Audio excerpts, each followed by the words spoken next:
our prayers. Gajananam bhuta ganati sevitam kapita jambu palasara bhakshitam umasutam soka vinasha karanam namami vigneshwara pada pankajam. Gurur Brahma, Gurur Vishnu, Gurur Devo Maheshwaraha, Guru Sakshat Parabrahma, Tasmai Sri Gurave Namaha. Our prayer to Guru Parampara. Om Sri Gurubhyo Namaha. Sadashiva Samarambam Sankaracharya Madhyamam Asmat Acharya Paryantam Vande Guru Paramparam. So let's get a quick review of last session where we learned about the singular and plural, more on pronouns, verbs and nouns, and I gave you some examples. Also, I gave you some examples of dual forms, which is unique for Sanskrit. Singular and dual. Dual is meant referring to two. And that is something unique to Sanskrit. So you had some examples of dual forms, both the nouns as well as the verb. And we learned some new Sanskrit words, including the names of fingers and Sanskrit verse with a concluding prayer. This is what we did in last session. Let's see what we want to do today. Our goals for today. We're going to review as usual the exercises which was given in last session, number 7 and 8, with the answers.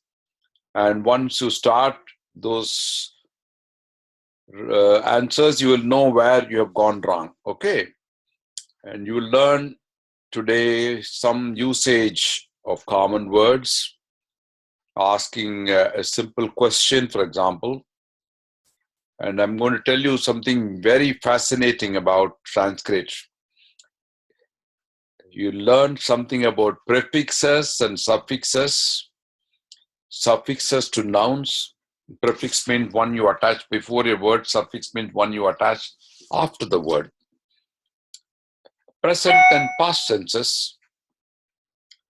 And you learn names of the different parts of the body. A short story I'm going to tell this time. A Sanskrit verse and a concluding prayer. So this is what we want to do today over the next 45 or 50 minutes. Okay. Let's start with the answers. Sanskrit to English. Parnani bhumyam patanti. When you see or hear patanti, it means plural. So parnani obviously means leaves. Bhumyam means on the ground. Leaves are falling on the ground. Parnani bhumyam patanti. You see only 3 words in Sanskrit as against 6 in English. The second translation, Saha asande upavishati. Saha means he. Sa means she. Saha asande. Asandaha means chair. Asande upavishati is sitting on the chair. Again, 3 words in Sanskrit as against 6 in English. Ganapatehe satvaraha hastaha.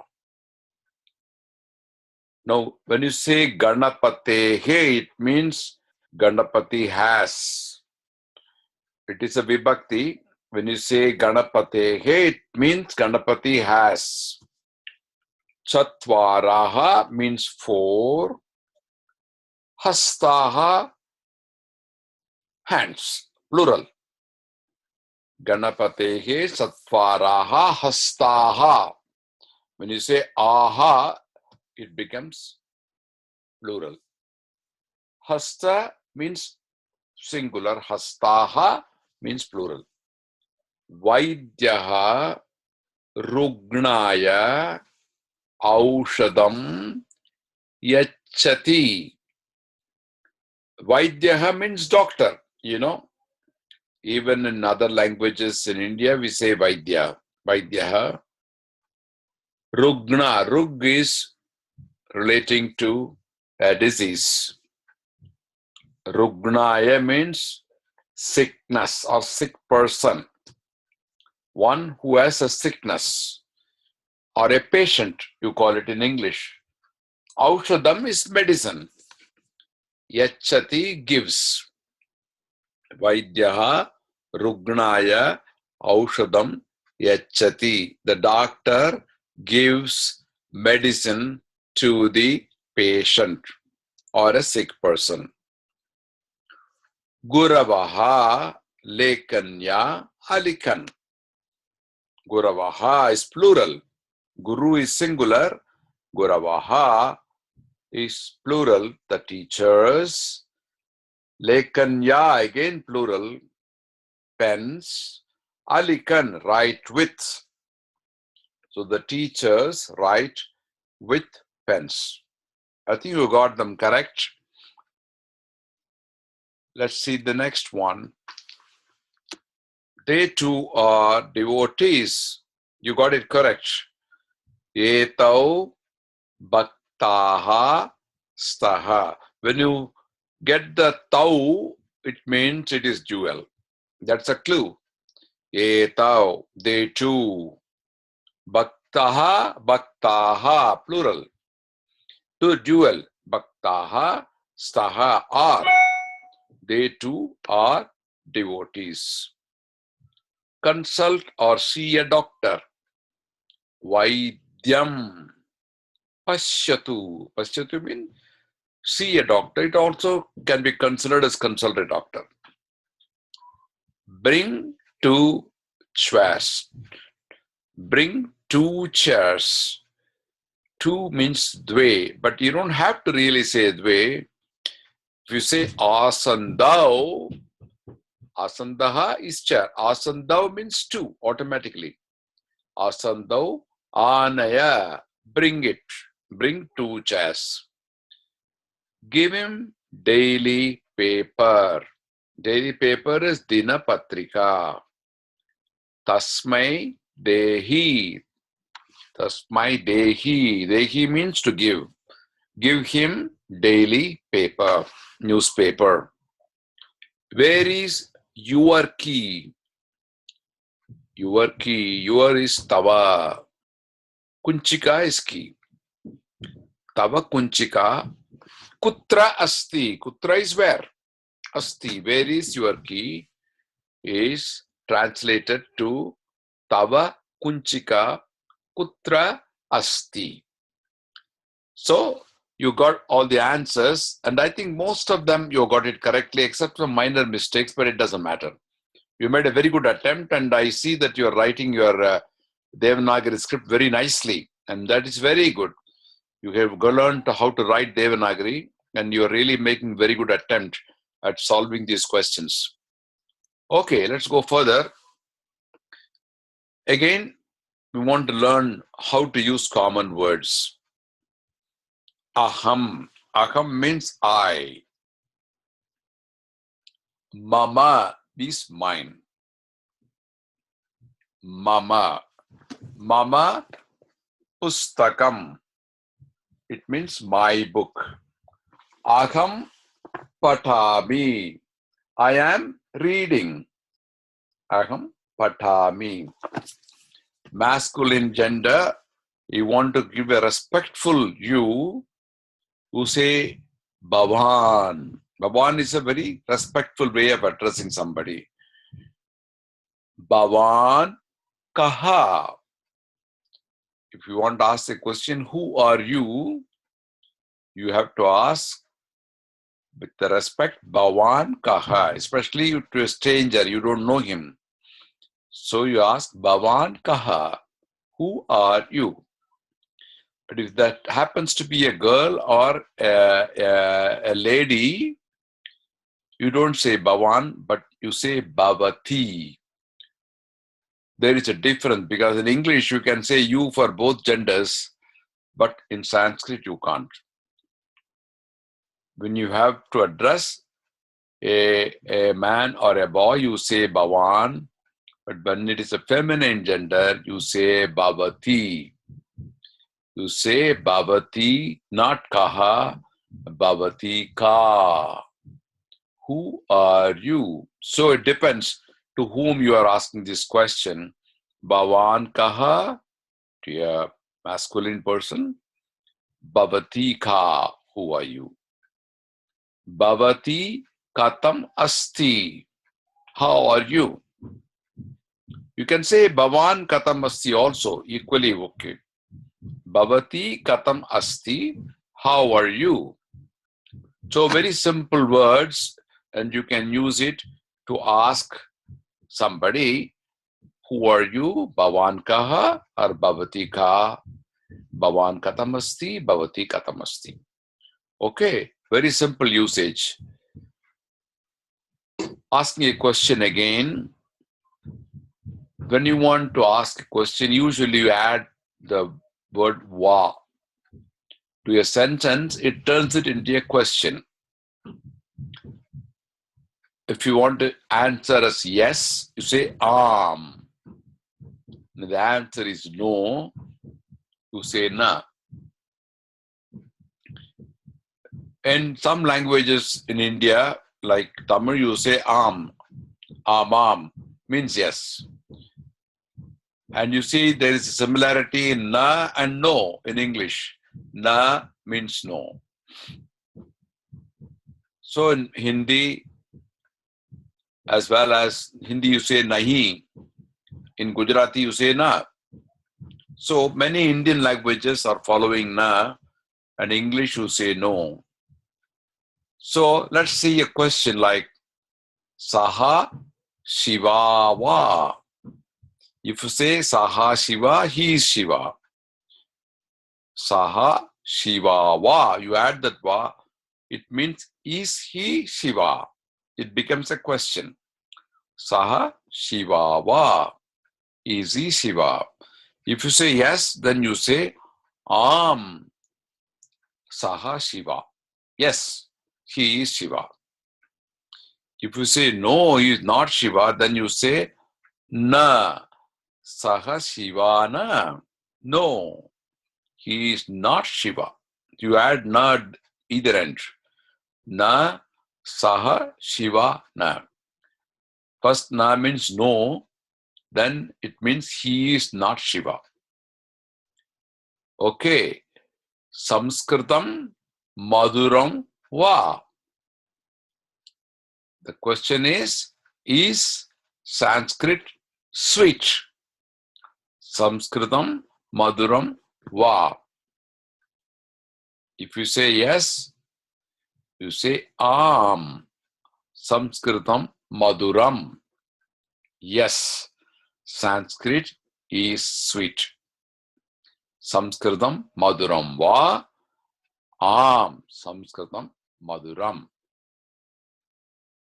Okay, very simple to turn a sentence into a question. Now, if you want to ask the question, whose? How do you use it? Kasya is the word for whose. Pustakam kasya asti. Whose book is this? I can say Pustakam, Mama Pustakam. It is my book. If you want to ask somebody, what is your name? A boy, you say Etasya Namakim. Again, it depends on whether he is very near you or if he is going to be very far from you. If it is near you, you say Etasya Namakim. Etasya is somebody who is nearby. But if it is very far and you want to point the finger at someone and say who is far away, Tasya Namakim. Maybe he is 10, 12 feet away from you, and you are asking your friend, what is his name? So, tasya nama kim. So, it depends on the location too, to use tasya and etasya. Again, the gender is important.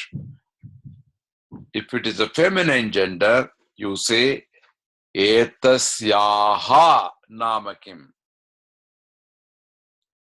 Etasyaha nama kim. And for a person who is far away, say tasyaha nama kim.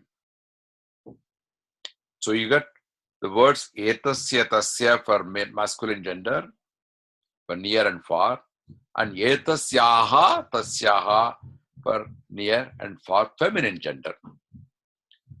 So it all depends on what the word is ending. Like, for example, you have Rama and Krishna, they all end in a. So that is called akarantaha. The words which ending akarantaha.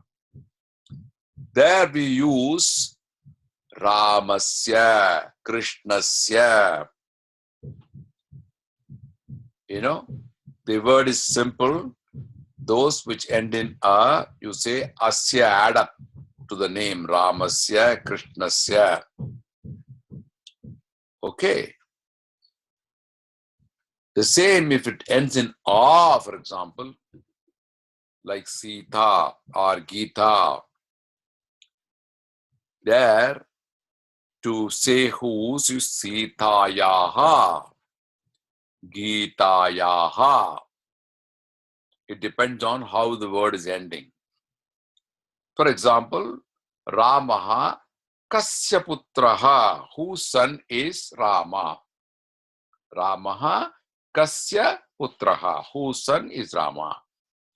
Answer is Ramaha Dasharathasya Putraha.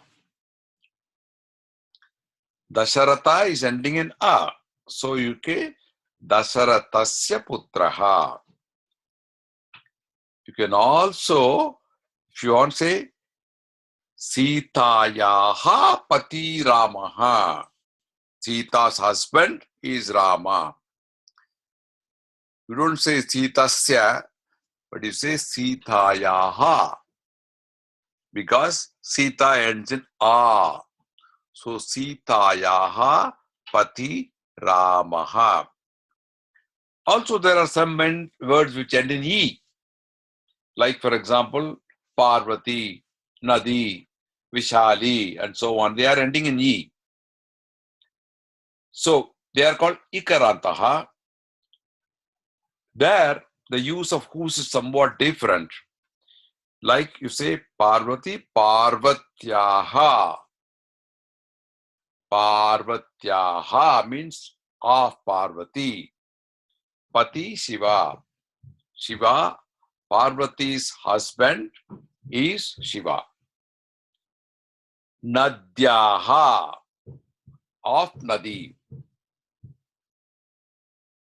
The ending is most important to decide how you will say whose. There will be many examples like that, and as you go ahead, you will learn many of this when you learn sentences. At that time, you will know how these apply. Now, I want to give you some examples of very fascinating aspects of Sanskrit. In Sanskrit, you can have a sentence without a verb.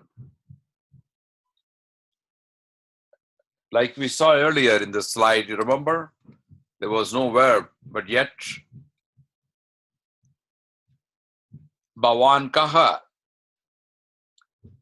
R is not there, but still it means who are you, right? Etau Bhaktaha Staha, they too are. There is no R, but it means they too are devotees. Okay, you have many of these examples like this, where your verb is not there, but still it means Parnani bhumyam patanti. But you don't have R here, like in English. It still means leaves are falling on the ground. So you have the unique aspect of sentences not having verb, and yet they convey the meaning. Is also you can combine verbs and nouns to produce new words, which is very, very rare. In English, you don't have that, but here you have verbs and nouns, which will give you a new word completely. I'm going to give you some examples. And you can also convert a verb into a new verb by adding a suffix or a prefix. You can convert a verb into a noun. You can convert a noun into a new noun, or convert two nouns into a new noun. All these are possible by only juggling with some prefix and suffix to one central stem, which comes from a root. So let's see some examples, okay? Verbless sentences. Naraha Viraha Bhavati. Naraha is man, Viraha is hero. Bhavati is Naraha Viraha Bhavati. Full sentence. The man is a hero. But you can say it Naraha Viraha. It conveys the same meaning, but no verb. Sishyaha Putraha Bhavanti. The students are sons.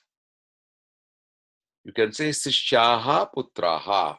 Same meaning, but no need of any verb. The beauty of combining verb roots and nouns. Bhaja. You know, you have bhajanai, right? You can also say it bhajan. You go to temple, they have bhajans. It comes from the root bhaj. Bhaj means to adore or worship. So bhajan is a noun, which means a form of worship of singing. From bhaj, you can also have a word called bhag, bhaga. Bhaga means to be blessed, blessedness. Bhagavata, the blessed one.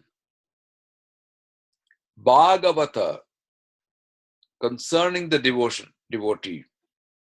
You know Bhagavatars. Bhagavatars are devotees. So from one root, Bhaj, you have Bhaj, Bhaga, Bhagavat, Bhagavat. Likewise, Chara. Chara is to walk.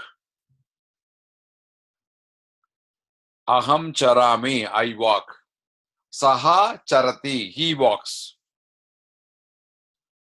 From chara, you put a prefix called a, which becomes achara. Achara means follow your path. Following a path. From that, you have achara. Acharam, achara, both mean following a certain custom. What was followed by your predecessors or your fathers and grandfathers, they followed a certain path. It became a custom that you call as acharam or achara. Going further, you add a little bit acharya. It becomes a teacher. Acharya becomes a teacher because he is setting the path for you to follow. But the meaning is a teacher. It describes the quality of the teacher that he is setting a path for you. So many words in Sanskrit, they describe a quality, and the quality itself becomes a name. Like Bhima, you know, one of the Pandavas is called Bhima. B comes from the word Bhaya, fear. B means fear. Ma means no. Here, no fear. So Bhima is a person who has no fear. It became his name. Gajanana, the person who has the elephant face is called Gajanana. Gajam plus Ananam. So it becomes an adjective or describing a quality. So from Chara, you have up to Acharya. See, this is a beauty of combining the verb root and nouns together, and ultimately you get a new noun. Now, some more examples. Mar. In India also they got mar means to die. Mar. From that, mrita. Mrita is death. Amrita. You put a as opposite to mrita, it becomes immortal. You know, amritam is the nectar for which devas and asuras fought a battle. Because they wanted to drink the nectar so that they become immortal. Amrita. Mrita, death, and amrita is just the opposite, becomes a new word, immortal. And amritatva means immortality. It's a noun. So from Mar, you have these 4 words coming up. There are many words. I'm just giving you a few examples, okay? Dru. Dru is a root. To means bear. To hold something, to bear it. Dhara comes from Dru, it means cause to bear. Dharaya is to bear. Dharam is holding or supporting. Vishwadaram Gaganasadarsham Meghavarnam Subhangam. When you describe Lord Vishnu, you have that slokam, you know. Vishwadaram, one who is holding the entire universe. Vishwadaram. So Dharam is something which you are holding or supporting it. So from Dru, you have 3 more words coming up. So this is the beauty of combining verb roots and nouns.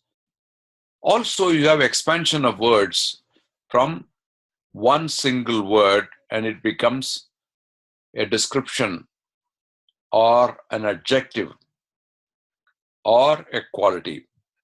Like, for example, kuru. It comes from the verb kru. Kru means to do. And kuru means the doer. And it was the name of a person, Kuru. And from him, the descendants who came from Kuru, they are called Kauravas. Like Pandu was a father, and his sons or descendants were called Pandavas. Kshaya, to rule. Kshatriya means power, from Kshaya. Kshatriya, you know there are 4 classes of people. The Brahmins, the Kshatriyas, the Vaisyas, and Sudras, according to Varnashrama. And Kshatriyas are the fighting class, or the warriors, the rulers, kings. Rama was a Kshatriya. So it came from the word Chaya, to rule, Kshatriya, to hold power, and Kshatriya is a class of people who are warriors, kings, and rulers. Jana. Jana means to be born. Some girls have the name Janani also, which means mother. Janani, mother. Janaha refers to people. Janata refers to a community or citizens. Janadipaha, head of the people. In India, the president is called Janadipati. Janadipati, who is the head of the citizens of India, Janadipati. So you see, from one little root called Jan, you have Janani, Janaha, Janata, Janadipati, and so on.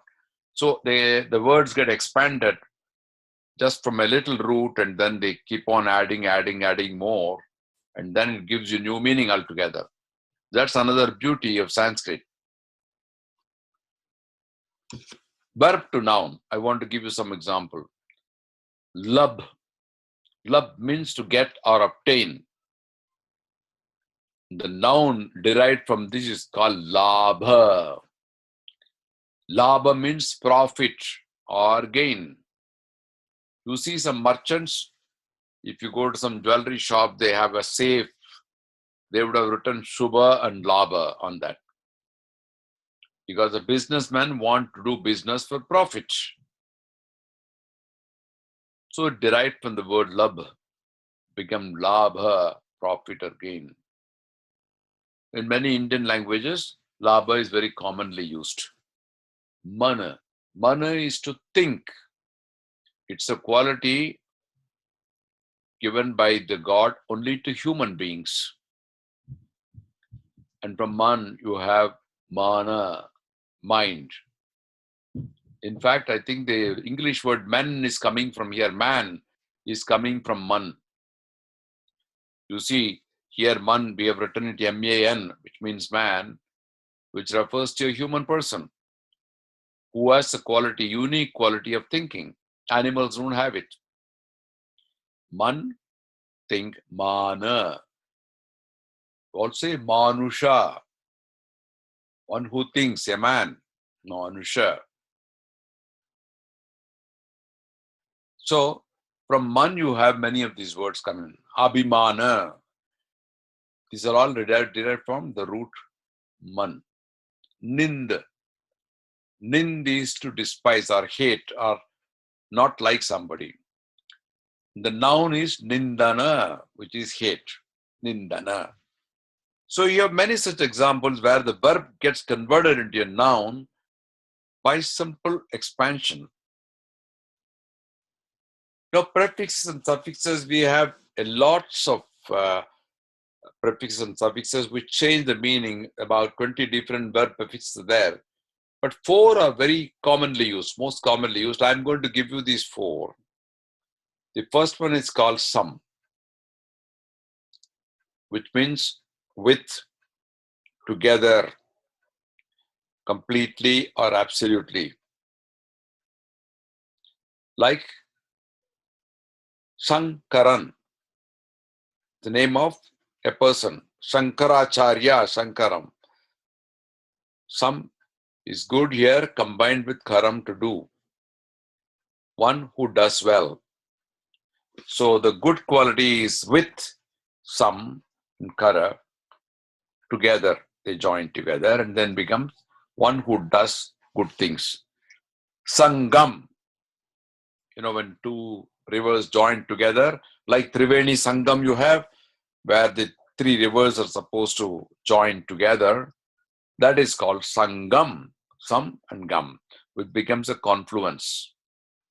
Gam actually to go, the rivers flow, and some together, when the rivers come together, the one point where they join together, that place is called Sangam. So that is one prefix. Another one is called V. V means divided, apart, or different. Like, for example, Vibhaga. Vibhaga. V and Bhaga. Bhaga means to divide, and it becomes Vibhag, one word, which means a division or a department. You have an office, let's say, you have so many departments. Each one is called Vibhaga because the company is divided into different departments. So it's called Vibhaga. Even in a school, the school is divided into different classes. So they are also called Vibhaga, division. The third prefix is A. A, which means near or towards or up to. Like A and Gam means to go. When you combine together Agama, it means arrival. Gamana means to go. Agamana means arrival. Last prefix 4 is Upa. Upa means to bring near, towards, next to, or under or below. There are many meanings, and they are used according to the context. For example, you have a word upanayana. People have the thread ceremony. That's called upanayanam. But nayanam really means here eyes. Taking near eyes. Which eyes? The eyes which show you direction. Here it is referred to as a guru. Taking near a guru is called upanayanam. So you have many such examples of prefixes and suffixes where the meaning gets changed with just addition of a word. And we have 4 of them here. I want to give you one verse from Gita which uses all the 4. It says, Drishtva tu Pandavanikam Vyudam Duryodanastada Acharyam Upasangamya Raja Vachanam Abravit. You see here, I marked the prefixes in red. Vyu Udam. Udam means actually arrangement. Vyudam means a formation. A formation. Acharyam, which I explained before. Acharya means guru. To the guru, acharyam, to the guru. Upasamgamya means going near him. Going near him. Upasamgamya. So notice here the 4 prefixes used, and the verb is really coming towards the last. Like Abravit said, is coming the last word. So this is way the prefixes are used. How do you transform nouns into new nouns? Putra, for example, becomes Pautra, son and grandson. Kuru and Kaurava, which I mentioned before. Ashwa, Ashwaka. Ashwa is a horse and Ashwaka is a colt. The young horse is called colt. In English, you have a different name, but in Sanskrit, it is just derived from the parent word of Ashwa. So, coming to tenses now. There are 3 types of past sentences. The first one is called imperfect or langa. Langa means lame, something which is deficient. Like, for example, when you say he went. He went means when? We don't know. He might have gone yesterday or last year. So it is imperfect. If you say he went yesterday, it is perfect. But if you say he went, it is imperfect. So saha agacchate. Saha agacchate means he went, which is imperfect. So it's called lang. It's a kind of past tense, one type. Second is a perfect past tense. It's called lit, also called paroksha. Example, saha jagama. Saha jagama means he went long ago. So it's not yesterday, he went maybe 1 month ago. So that is something which is new, which is really new, saha jagamaha. There's also a third class, which is very rare use. I don't think you should worry too much about it. I'm not going to explain that to you because it is going to confuse things to you. But there is nothing which you should know that is generally used to make opposites, which I mentioned once before, like nyaya, anyaya, krama, akrama. Is used to make opposites. So here you see agacchate, jagama, agamate, gamate, agamate, gacchate, agacchate. Gacchate means present tense, agacchate is past tense. So here the past tense is opposite of present tense. So it has got some similarity of using a to make a present tense into a past tense. Okay, so that's about past tense. You won't have too many examples of this, but I think you should know how past tense is formed. But I'll give you some example, little ones, how it is used. Buddhaha purve siddharthaha asit. Now, past tense is called bhutakala. Bhutakala. In Sanskrit, the present tense is called vartamanakala and past tense is called bhutakala. So here, Buddhaha purve siddharthaha asit. Buddha was earlier Siddhartha. His name was earlier Siddhartha. He became Buddha later on. So Buddha, Purve means earlier, Siddhartha name, Asita was. Buddha, Purve, Siddhartha, Asit was, past tense. Second example, Sabhayam, in the Sabha or in the assembly. Janakaha, name of the king Janaka, Abhashat. See, you put a before Bhashata, it becomes past tense. Bhashati is present tense, Abhashat becomes past tense. So you have added a Gopalaha Avasat, which means Gopala lived. Vasat, Vasati, Avasat. So this is a usage of past tense. I've given you 3 examples how it is used. Okay. More on this now. Vartamana kala, singular and imperfect past. We don't know when it was, but it's still a past tense. Like bhavati, abhavat, asti, asit, gacchati, agachat, patati, apatat, likati, alikat. You see, in each case, the a is added up to bring it to a past tense. Kelati, akelat.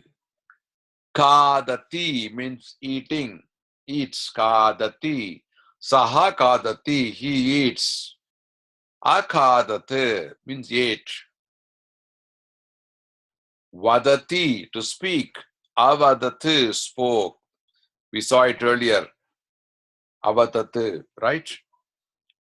Pibati, drinks. Apibati, drank. Tishtati, stands. Atishtati, is stood. Namati, praise. Anamati, he prayed. So these are some examples of present and past tenses. Now let's see the parts of the body, the names of it. Sirsham. Sirsham is head.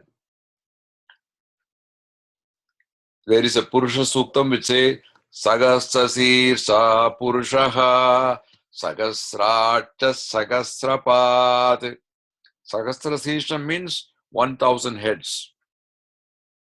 It's a Purusha Suktam. Sirsham refers to head. Lalata. Lalata is forehead. Kasturi tilakam lalata palake. Yeah. Describing Vishnu, no? Kasturi tilakam is God. The tilakam of Kasturi. Lalata palake, on his broad forehead.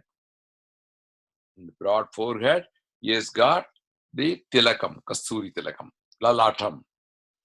Nayanam, eye. Refers to eye. Nayanam. Bruhu refers to the brow, eyebrow. You see there is a similarity here, bruhu and bro. You say in English bro, right? In Sanskrit you say bruhu. There is similarity. Bruhu means eyebrow. Karnam.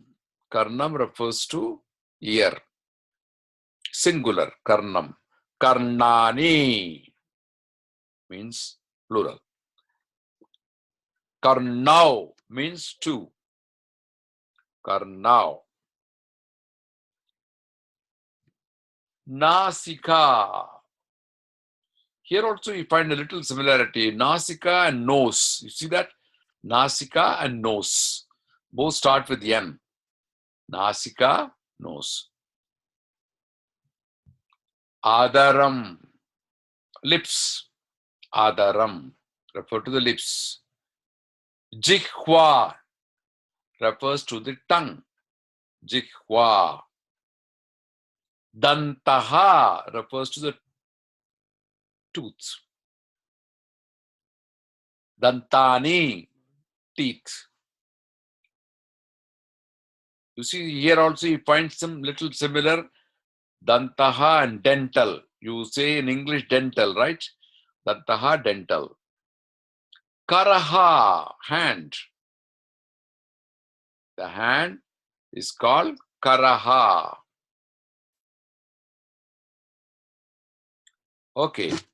Now, these are some parts of the body I explained. I'm going to give you a little short story, which is very nice. A beautiful short story, which has just got about 7 lines in it. Kakaha. Kakaha, you know, is referring to a crow. Kakaha. Pashyati means sees. Gatam is a pot. Kakaha pashyati gatam. The crow looks at a pot. What is there in the pot? Gate, in the pot. Asti is kinchit jalam. Kinchit means little. Jalam is referring to water. There is little water inside the pot. Gate asti kinchit jalam. There is little water in the pot. The crow wants to drink it, but he's not able to drink it because there's only little water at the bottom. Saha chintayati upayam. Saha, he, chintayati, thinks. Upayam, I means of a plan. What to do? There's little water, I want to drink it.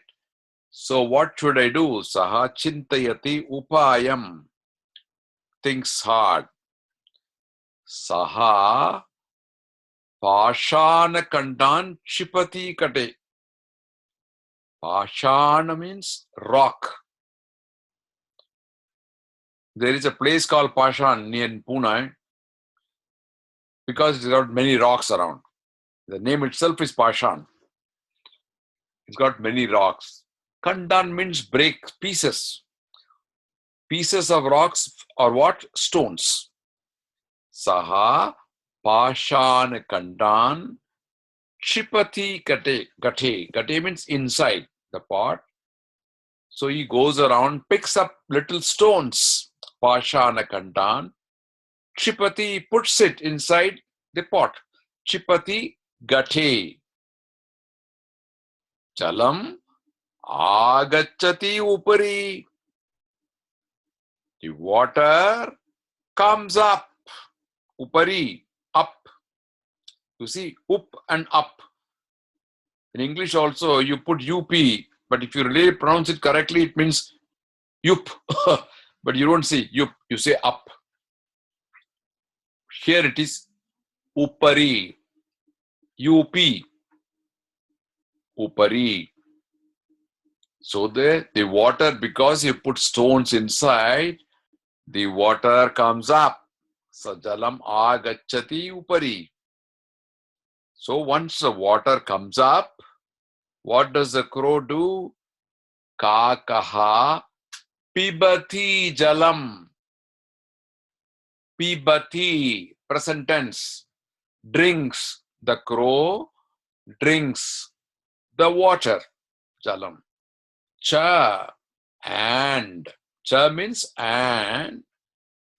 Bhavati santushtaha. Bhavati, he is santushtaha, happy.